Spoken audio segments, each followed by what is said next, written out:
Ladies and gentlemen, we are following minute by minute the arrival of heads of governments, of world leaders, of top diplomats to Paris, to the French capital, to participate in the Paris International Conference on Libya. And President Abdel Fattah el-Sisi participates in the gathering upon an invitation from his French counterpart, Emmanuel Macron. And to shed more light on the important international gathering, we are very much delighted to have with us via phone Dr Mohamed Fahmy, Professor of Political Science. A very good afternoon to you, sir. Good afternoon to you. Thank you for having me. Thank you for being with us, sir. As I said, it's a very important gathering, and we can find world leaders coming from all over the world to participate, to share, and to have very important or vital decisions regarding the situation in Libya. It's a turning point. It's a historical moment for Libya, particularly just a few weeks ahead of the elections, which are going to take place on December 24th, inshallah. Sir, how do you see the most important elements or topics which should be discussed in this summit? Well, of course, the Paris conference is a very important event. It will witness participation from all the world's leaders that are concerned with the Libyan file, of course. So Egypt's presence in this meeting is extremely important, and it's really highlighted, I think, in several statements made by the government that we need to strengthen and work on highlighting our stance towards the Libyan file here, and which, you know, in a way that preserves Egyptian interests. Yes, sir.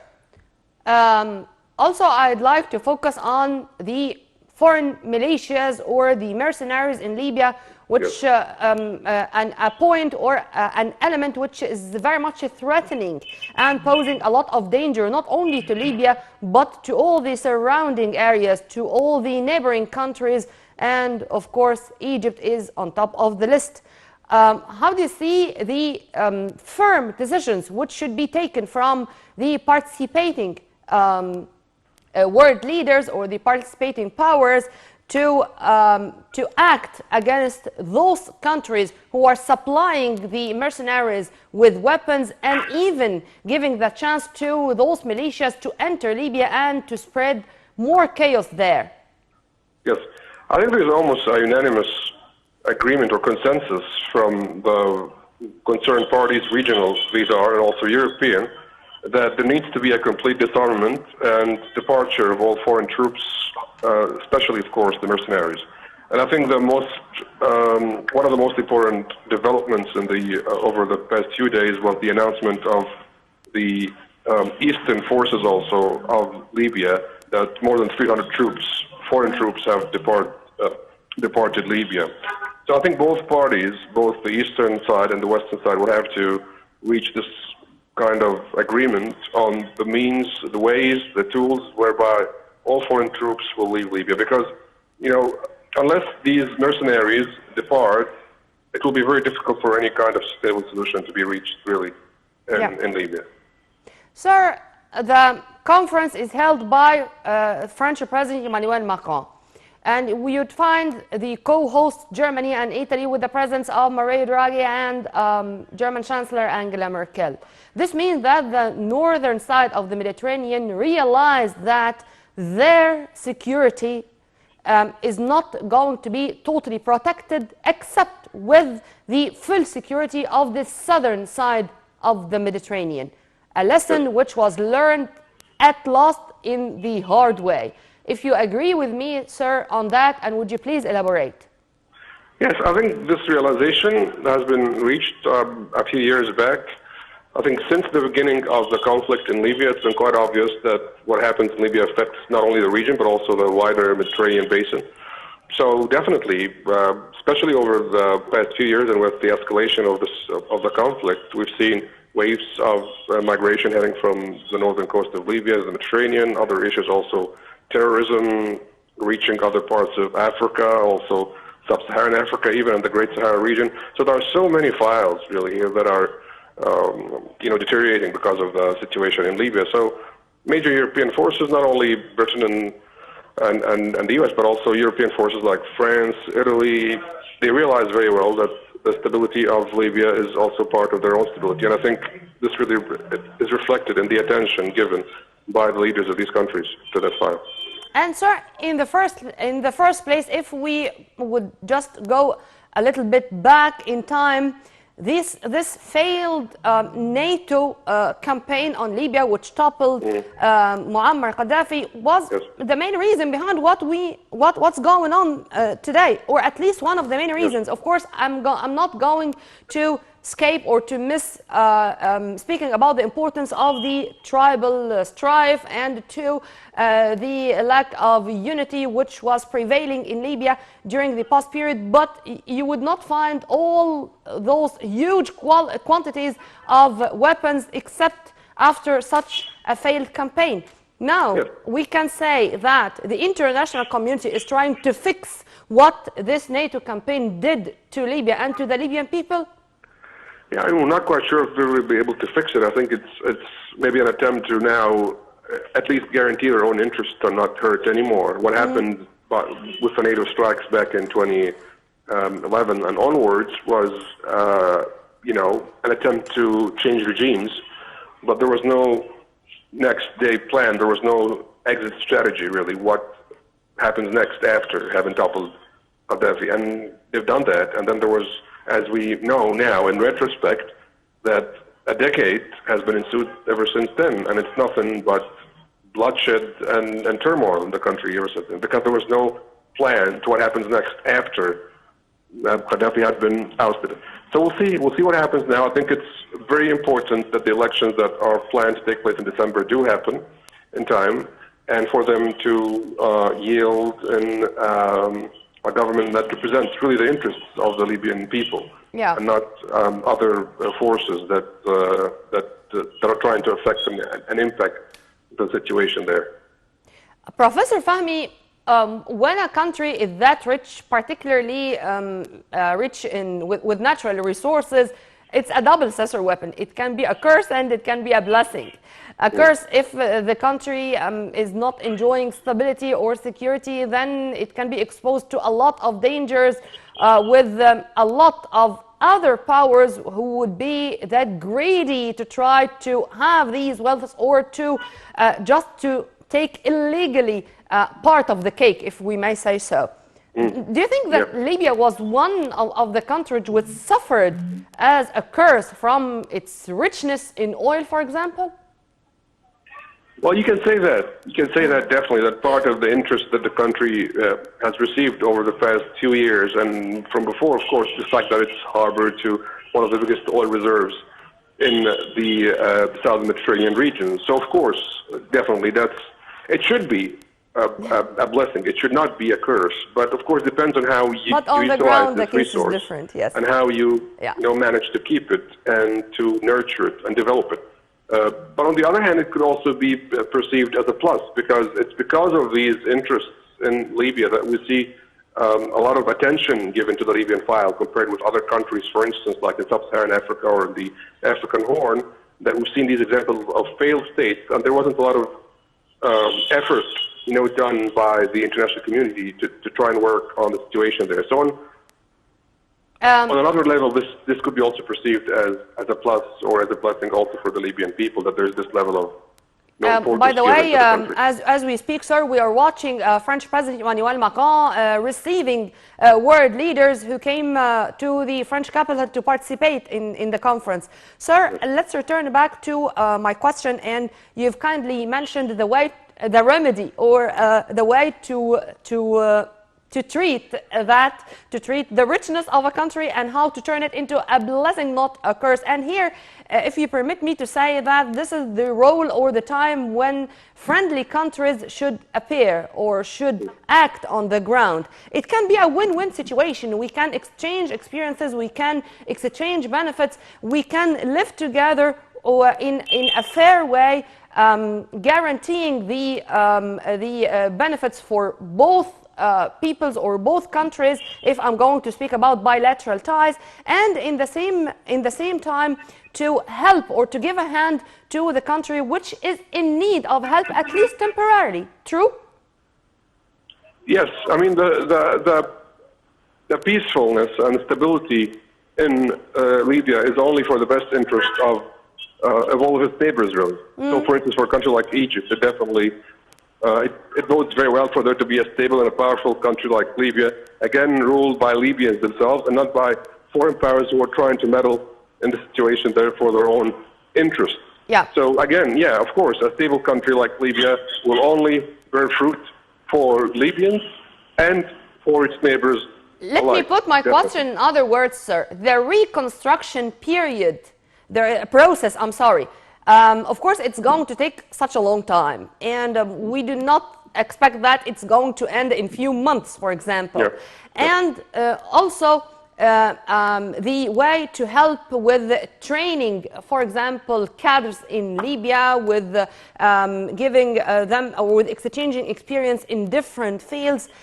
This is going, or this should be, to be accurate, the responsibility or the duty of the Arab and African countries, as Libya is an Arab African country. All the whole world should give a hand to Libya in this critical period of its modern history. Well, I think first and foremost. Hello? Yeah. Hello? Yes, sir. Hello? Hello? Yes, sir, I can hear you. Yes. I was saying that first of all, of course, the neighboring countries to Libya, like Egypt, Algeria, Tunisia, Morocco, are the ones who should bear the biggest responsibility, because they're the immediate recipients, or the immediate actors that would automatically receive or be affected by anything happening in the country. But then, of course, you have the regional or the wider regional actors, like in the Mediterranean. European countries also have a huge interest in the country there. So definitely, yes, it's a process that requires the involvement of the regional actors, and I think it makes more sense for countries like Egypt, again, like Tunisia, to be the ones who lead the process, because they're the ones who are likely to be affected the most, whether positively or negatively, by the developments in the country. Sir, Professor Fahmy? Hello? Yep. Yeah, sir, to add to what you're saying, I think that everyone should have a role. I mean, for example, if there is a country which is that much advanced in artificial intelligence, for example, it should share with this, I mean, others in the education and health services, just to transfer this kind of experience to Libya. I mean, this is the real core or the real benefits which should come out from such gatherings, that the final communique should give us an idea about how all those world powers were keen just to show that they will support Libya in every way. True? Yes, of course. I mean, and that's the point of such events like the Paris Conference, including all these different actors. But the point is, we have to understand that, European powers here are in Libya, or are involved in Libya for their own best interest. And I think we mentioned a number of points: resources, natural resources, that's one of them. We have also the border security and the Mediterranean, that's another point. But for the immediate regional partners, again, like the countries of the Arab world, I think they have a lot more at stake in a country like Libya than their European neighbors. So, of course, every actor has a role to play, and it's important to benefit from the experience of the countries of Europe, of course, and the financial and human resources they have. But it's also important for us to notice and to highlight that these countries are in for their own best interest, and not necessarily for the medium and long-term, benefits of the Libyan and of the Arab people. Yep. Professor Fahmy, let me take you a little bit out of the Libyan issue. And with President Abdel Fattah el-Sisi's participating in this conference, on the sidelines of the conference, he had some talks with French President Emmanuel Macron. He already met with Tunisian Prime Minister Nagla Bouden. He met with the French ministers of defense and of economy and finance. And all the time, President Abdel Fattah el-Sisi is keen to have other meetings on the sidelines of any regional or international gathering to exchange views, to discuss ways of boosting mutual ties with other friendly nations. How do you see the importance of these meetings, sir? And how do you see also how those world leaders were keen to have these important meetings with the president of Egypt? Well, I think Egypt can't help but be an active partner and participant in the Libyan file, really. So, of course, it's very important for us to be present in these events, in order not only to be present, but importantly to make sure that our voice is heard and that our interests are met. Egypt is clearly, again, adamant and has really kept a very consistent stand on the Libyan file since the beginning of the conflict, again, for a national unity within Libya, with other files, again, like getting rid of all foreign troops and mercenaries, having international support for post-conflict building. All of these issues have been really very consistent in Egypt's approach towards Libya. So it's important for us now that there seems to be a resolution to be reached. It's important for us to be present, to make our voice heard, and to be also, working with the Libyan partners on making their voice also heard in the international community. Again, Egypt is a country of a long legacy of international diplomacy, of a sizable weight in the region. So our presence there is also beneficial, I think, for the Libyan participants themselves. Dr. Mohamed Fahmy, Professor of Political Science, thank you very much for your input, sir. Have a very good afternoon. Ladies and gentlemen, we are watching live from Paris. French President Emmanuel Macron receiving world leaders, heads of governments, top diplomats coming from all over the world to participate in the Paris International Conference on Libya. President Abdel Fattah el-Sisi arrived earlier in the French capital and already held some talks with French President Emmanuel Macron. President Emmanuel Macron invited President el-Sisi to participate in the important gathering on Libya just a few weeks ahead of the crucial elections which will take place in the North African Arab brotherly nation on December 24th. Just to take Libya out from this chaotic situation which already prevailed for a decade now. And it's time to put an end to that and to have a democratic regime chosen by the free will of the Libyan people, and they should be up to it just to meet the aspirations of the Libyans for a secured, safe, and inshallah happy life.